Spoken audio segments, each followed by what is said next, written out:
Bienvenue dans cette formation sur savoir déléguer.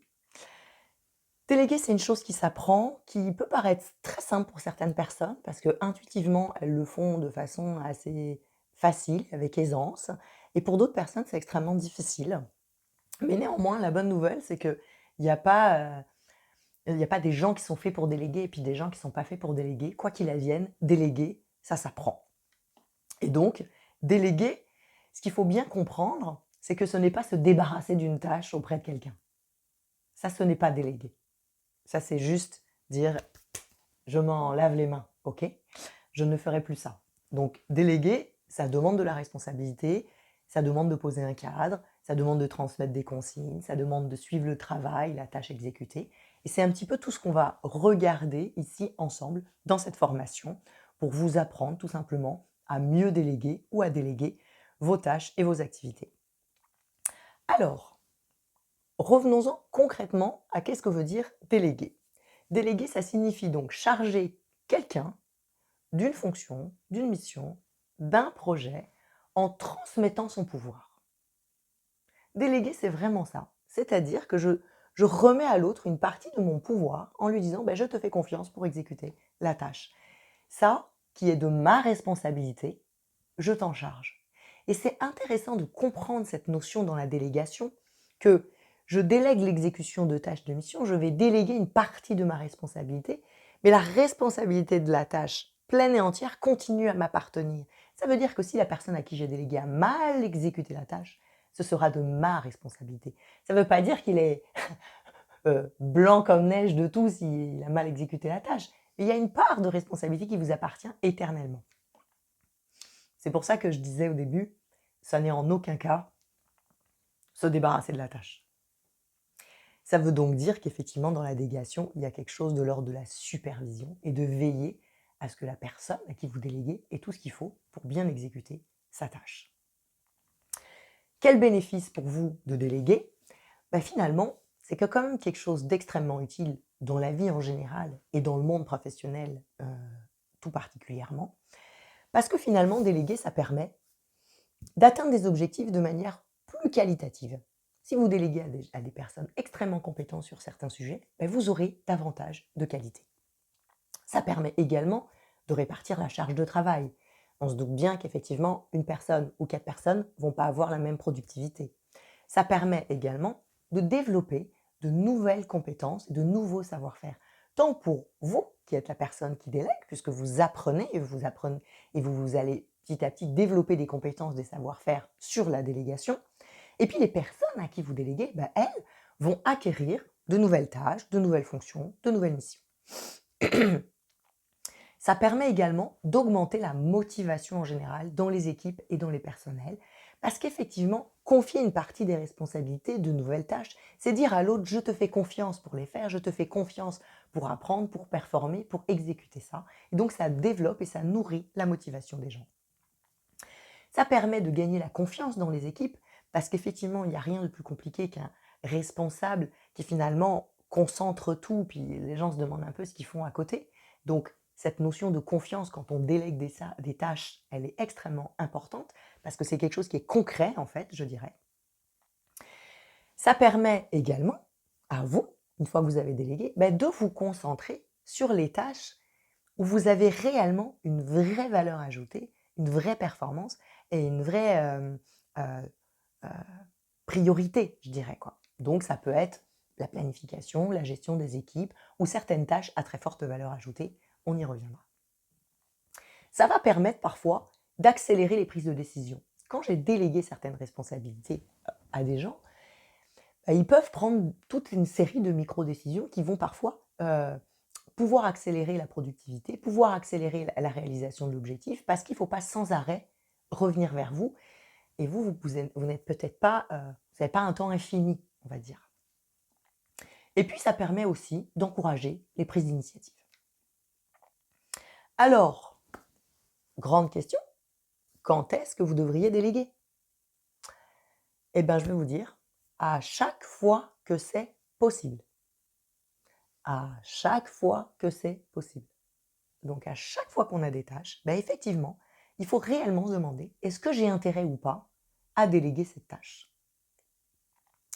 Donc, on ne va pas déléguer les tâches où on a une forte valeur ajoutée et où nous, notre expertise est très forte, mais on va apprendre à déléguer toutes les autres tâches. Alors, évidemment, il faut avoir des équipes, évidemment, parfois il faut avoir du budget, etc. On est bien d'accord. Mais dans le principe, c'est dès qu'on peut le faire et qu'on a les moyens de le faire, il faut le faire. Une chose qui est importante quand même à comprendre, c'est que parfois, quand on veut déléguer des tâches, au lieu de se demander où est-ce que j'ai vraiment de la valeur ajoutée, on va se dire « Oh, ça c'est des trucs que j'aime faire et qui sont sympas. Et ces trucs-là, ça m'agace un peu, tu sais quoi, je vais les déléguer. » Ok, mais encore une fois, j'en reviens. C'est pas les tâches qu'on aime faire et celles qu'on n'aime pas faire qu'on délègue. C'est celles sur lesquelles moi j'ai de la valeur ajoutée et du coup, et l'autre, j'en ai pas, quoi. Donc, parfois, il y a des tâches qu'on adore faire sur lesquelles on n'a pas nécessairement ou on n'a plus de valeur ajoutée parce qu'il y a d'autres gens qui vont être capables de le faire tout aussi bien, voire mieux que vous. Donc, ça ne veut pas dire que ponctuellement, vous ne pouvez pas garder une ou deux tâches qui vous font particulièrement plaisir. C'est pas ça. Mais néanmoins, faites-le avec raison gardée parce que on peut tomber dans l'écueil, fait qu'on va garder des tâches qui risquent peut-être de polluer votre temps, alors que vous pourriez l'utiliser à des choses où vous apporteriez réellement plus d'expertise. Donc ça demande effectivement de bien comprendre l'importance et les priorités que vous avez dans vos métiers. Si vous avez du mal à définir tout ça, il y a d'autres formations sur ces sujets pour savoir c'est quoi une tâche importante, etc. C'est quoi une tâche urgente et tout ça. Vous avez des vidéos sur le sujet sur Bigger. Donc si ces notions-là sont un peu difficiles, je vous invite bien évidemment à aller les consulter. Comme ça va vous aider à définir peut-être là où vous avez vraiment de la valeur ajoutée. Alors, du coup, quelles tâches et missions concrètement ou projets je peux déléguer effectivement comme je vous l'ai dit, c'est à peu près tout. Mais globalement, si on essaie un peu de dresser des listes, au fond, les tâches qu'on peut déléguer, grosso modo, ça va être toutes les tâches qui sont prévisibles, répétitives, faciles, longues et valorisantes. Oui, valorisantes. Pas les trucs pourris en fait. On se rappelle, on veut motiver les gens, on veut leur donner confiance en nous, on veut leur montrer qu'on croit en leurs compétences. Donc on leur donne de la valeur. Les tâches que tous les autres peuvent faire aussi bien, voire mieux que vous. Moi, vous savez, je vois plein d'entrepreneurs qui font leur comptabilité, par exemple, et qui se disent j'adore ça, c'est super, ok. Mais tu penses que tu es meilleur qu'un expert comptable? Non. Ça te fait plaisir, tu trouves ça fun, tu penses que tu fais des économies, mais c'est garanti que tu auras une vraie valeur ajoutée si tu es un expert comptable, etc., etc., etc. Les tâches qui vont vous dégager du temps sont aussi à déléguer. Encore une fois, pour revenir sur là où vous avez vraiment de la valeur ajoutée. Les tâches qui sont susceptibles d'apporter une nouvelle expérience au délégataire. Si à un moment où, ok, il y a une chose que vous savez faire, qui est intéressante, etc., mais vous dites, tiens, cette personne, je sais qu'elle peut monter en compétence là-dessus. Je sais qu'elle a envie de grandir là-dessus. Ça va lui apporter une expérience et des compétences importantes. Déléguer. Des attributions nouvelles qui vont installer de la variété aussi. Les gens, dans leur quotidien, ils ont besoin de nouveautés, ils ont besoin parfois d'expérimenter d'autres choses. Au bout d'un moment, sinon, on ronronne, quoi. Donc, confier des choses un petit peu variées aux gens, avec discernement, en discutant, etc. Mais ça peut aussi être des bonnes choses à déléguer. Des projets susceptibles d'utiliser, de renforcer tous les talents et les compétences dans vos équipes. On se rappelle, on veut développer la compétence des gens. Plus tout le monde augmente son niveau de compétence et de savoir-faire, et plus l'entreprise, le projet va gagner en qualité. Évidemment, ça demande un peu d'humilité, de ne pas croire qu'on est omniscient et omnipotent. C'est quoi les tâches à ne pas déléguer? Comme je vous le dis, toutes les tâches où vous avez une très forte valeur ajoutée. Vous avez une expertise que les autres n'auront jamais, quoi. Les choses importantes que vous seul êtes capable de gérer. Les tâches stratégiques que vous seul pouvez gérer. Il y a des décisions qu'on ne peut pas remettre à d'autres personnes, quoi. Ça dépend que de vous. ces tâches-là ne pourront jamais se déléguer, même si vous les trouvez très très pénibles. Ainsi, je vous propose au regard des listes que je vous ai proposées, d'établir votre propre liste. Donc prenez votre PDF de cours, si vous l'avez téléchargé, ou faites-le si vous ne l'avez pas encore téléchargé.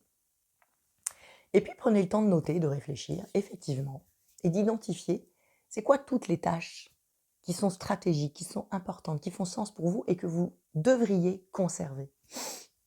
Et c'est quoi la liste des tâches que vous devriez déléguer. Partez pas de ce que vous faites aujourd'hui, partez de l'ensemble des tâches qui existent, puis vraiment voyez, puis peut-être que vous verrez qu'il y a 2 nouvelles tâches que vous avez à déléguer, peut-être que vous verrez aussi qu'il y a des tâches que vous avez déléguées que peut-être vous devriez réintégrer dans votre champ de compétences, etc. etc.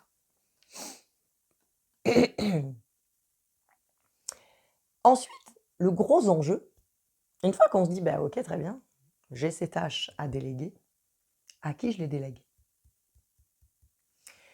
Et ça, c'est l'autre question, en général, assez délicate, effectivement, parce que bien évidemment, il faut déléguer à la bonne personne, on est bien d'accord. Ça nécessite donc effectivement de bien avoir analysé la tâche, afin d'en comprendre en fait les enjeux et les tenants et aboutissants.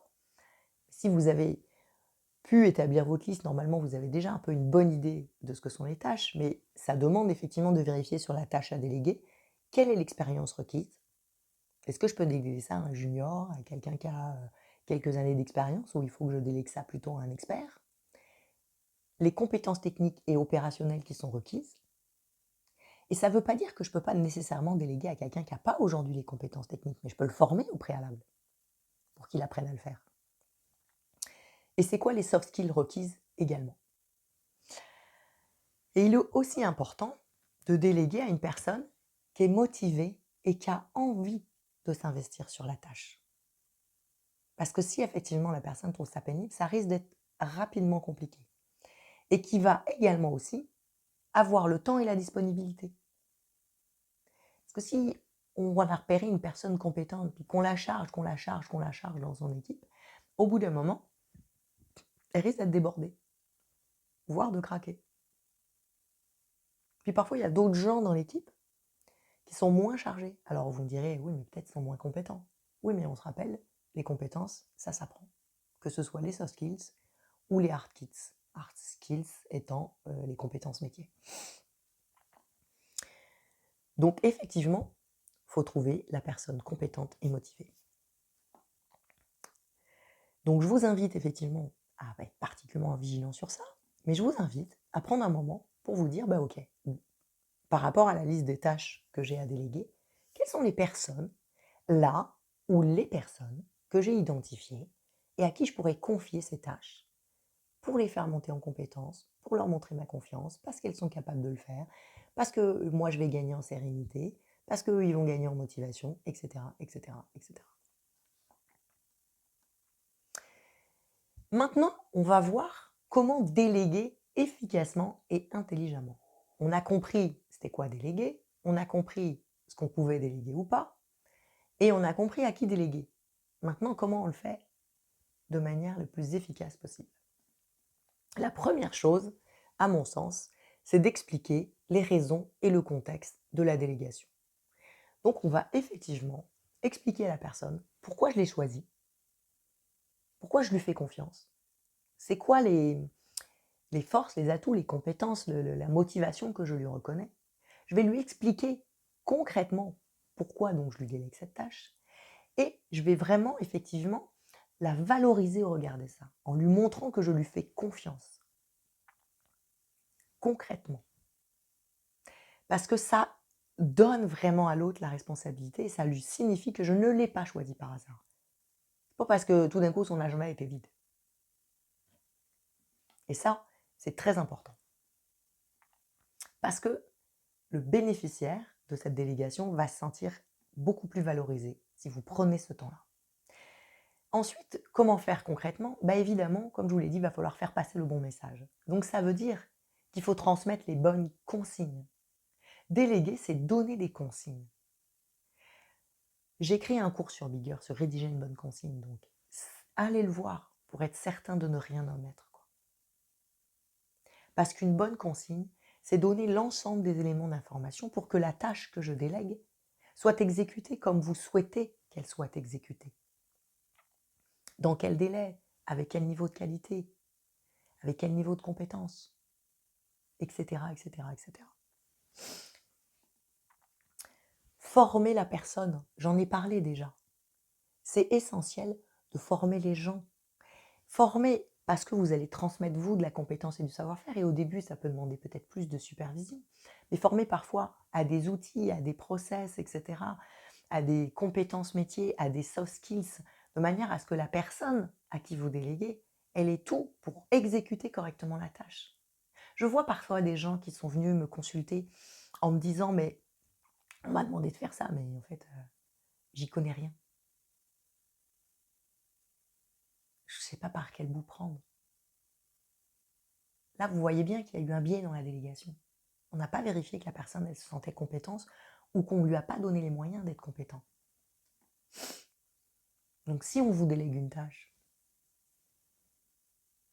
demandez l'ensemble des éléments d'information et l'ensemble des éléments de formation nécessaires à sa bonne exécution. L'autre point, ensuite, c'est contrôler. Contrôler, c'est pas... on n'est pas la police, quoi. Hein. Contrôler, c'est une manière de dire, je t'ai donné une délégation, je vais contrôler, pas pour te taper dessus et te dire c'est bien ou c'est mal.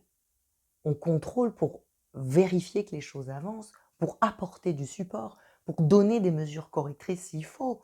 En fait, on va vérifier pour être certain que la tâche est exécutée comme il faut, dans les délais qu'il faut. Après, la délégation et le contrôle, dans le contrôle, c'est trouver le juste équilibre en fonction des gens.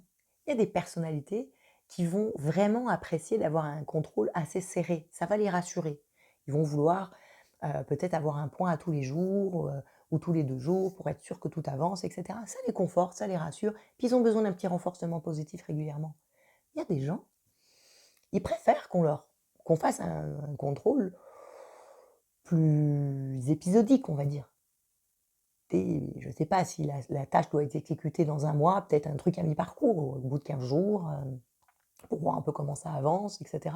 Des choses moins serrées, ça, il faut voir en fonction des personnalités des gens que vous avez en face de vous, comment adapter le contrôle pour que vous ayez les éléments d'information et que le délégataire, lui, se sente soutenu avec ça et pas, comment dire, observé, surveillé, je dirais.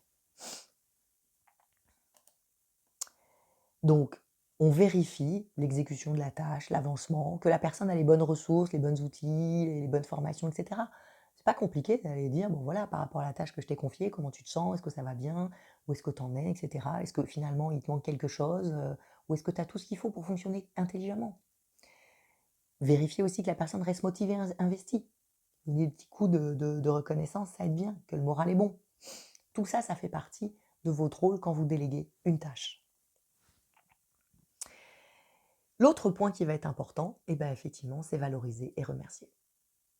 Et ça se fait au fil du temps, à travers les moments où on supervise, où on contrôle, etc., pour effectivement montrer les points d'avancement et montrer que vous êtes satisfait du travail. C'est effectivement, à la fin du projet, une reconnaissance qui peut parfois être plus formelle, avec un mail, avec un mot lors d'une réunion d'équipe, etc. Mais en tout cas, c'est mettre en avant tout le savoir-faire qu'a fait la personne et montrer à quel point elle a exécuté correctement la tâche et elle a atteint les objectifs. Et ça fait grandir tout le monde. On peut parfois trouver d'autres formes de valorisation au-delà des remerciements. Ça peut être parfois des primes, ça peut être parfois des promotions, ça peut être parfois une formation. Mais je vous promets que juste un bravo, merci et continuer à transmettre et à faire grandir les personnes est déjà quelque chose d'extraordinaire. Hein. Donc maintenant, si vous avez du mal d'ailleurs avec valoriser, remercier, etc., n'hésitez pas à aller suivre le cours sur donner un feedback constructif. directement sur Bigger. Donc maintenant, je vous invite à penser à une tâche que vous souhaitez déléguer, que vous avez à déléguer, ou une tâche que vous avez récemment déléguée peut-être, et vous vous dites, tiens, je ne sais pas si j'ai tout bien fait. Puis, notez comment vous souhaitez mettre en place cette délégation. Donc, c'est quoi les consignes, les délais, les formations éventuelles, etc. À quelle personne, comment vous pensez mettre les choses en place, quel type de valorisation vous avez envie de mettre, etc. Ça va vous servir un peu de roadbook, un peu, j'ai envie de dire, qui vont vous permettre de partir du bon pied. Puis je vous invite à vraiment l'écrire, puis de temps en temps, à aller regarder ce que vous avez écrit pour voir effectivement si vous continuez à suivre toutes les bonnes intentions que vous aviez. C'est pas pour vous dire que vous ne tenez pas vos enjeux, vos objectifs ou quoi que ce soit, mais moi la première, je sais que parfois je me dis tiens, je vais faire des choses comme ça, comme ça, comme ça. Puis à un moment, la vie avance, puis on a oublié des trucs. Parfois, en revenant, on se dit ah, tiens, c'est vrai que je m'étais dit que j'allais faire ça et ça, c'était quand même plutôt une bonne idée. Youp, on remet tout simplement les choses en place. Parce que parfois, on oublie des détails. C'est pour ça que c'est intéressant de bien écrire les choses pour pouvoir s'y référer plus tard. Au bout d'un moment, tout ça est très intégré, on n'a plus besoin de s'y référer. Les outils de la délégation pour terminer. Je pense sincèrement qu'aujourd'hui, on a des outils de délégation qui sont assez incroyables parce que toutes les technologies qui ont été créées permettent aussi ça. Donc, et puis, il y a aussi des choses un peu simples. Les consignes, moi, je vous dis, c'est mieux de les écrire. Ça permet d'avoir une base de référence. Ça permet à la personne de s'y référer si elle a oublié, etc. Donc, ça peut être un support papier, un doc Word ou j'en sais rien. Ça peut être un mail, peu importe. Mettez à disposition tous les outils nécessaires quand vous déléguez une tâche. Ça veut dire que oui, ça demande un petit peu de préparation en amont pour être sûr que la personne ait les bonnes autorisations sur les serveurs, qu'elle ait les bons documents, qu'elle ait les bonnes formations, qu'elle ait les bonnes autorisations de délégation, etc. Parce qu'il n'y a rien de plus pénible quand on a délégué une tâche à quelqu'un puis que la personne sans arrêt se dit « Ah oui, mais là, j'ai pas accès. Ah ben là, finalement, j'ai pas les droits, etc. » Puis sans arrêt, on revient, puis ça finit par agacer tout le monde, quoi. Puis la personne qui a délégué parfois a un peu l'idée de dire je comprends pas, t'arrêtes pas de venir me voir, pourquoi je t'ai délégué la tâche? Peut-être que parce que tu n'as pas donné toutes les bonnes informations. Donc oui, ça prend du temps au début, mais toute délégation prend du temps au début pour gagner en efficacité a posteriori. Et puis il y a tous les outils, les intranets, Teams, Asana, Google ou whatever. Je gagne d'argent chez personne là, en donnant des noms, mais je sais qu'il existe de nombreux outils. Et du coup, ça, c'est important de les mettre en place parce que ça fluidifie beaucoup la communication. Ça permet aussi de superviser de loin sans être trop intrusif parfois.